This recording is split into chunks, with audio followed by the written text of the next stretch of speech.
கொத்தமல்லி சாதம் தான் செய்ய போகிறோம். அதுக்கு ஒரு கட்டு போல் கொத்தமல்லி தழை எடுத்துக்கலாம். 1 ஸ்பூன் ஜீரகம்,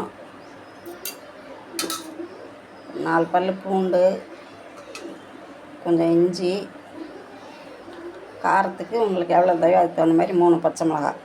இதை நல்லா அரைச்சி எடுத்துகிட்டு வந்துடலாம். ஒரு கடாய் அடுப்பில் வச்சுட்டு 2 ஸ்பூன் எண்ணெய் விட்டுருக்கேன். நீங்கள் நெய் வேணாலும் விட்டுக்கலாம். கடுகு போட்டு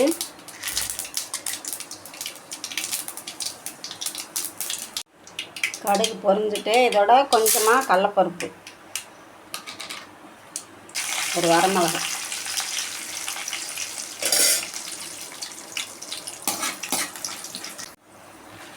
கடலப்பருப்பு நல்லா வறுபட்டுருச்சு. இதோட கொஞ்சம் வேர்க்கடலை, வறுத்த வேர்க்கடலை தான் இது, அதையும் போட்டுக்கலாம்.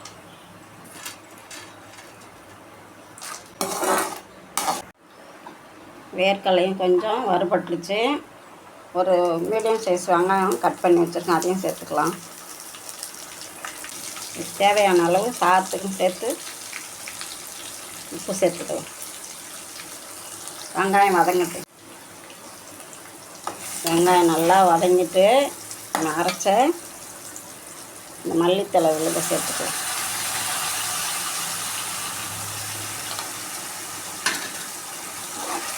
இது நல்லா கொஞ்சம் பச்சை வாசனை போகிற வரைக்கும் கொஞ்சம் வதக்கிக்கணும்.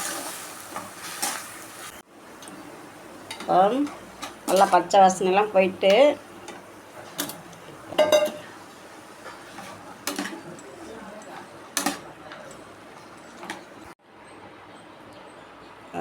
நல்லா கிளறியாச்சு. கொத்தமல்லி சாதம் ரெடி.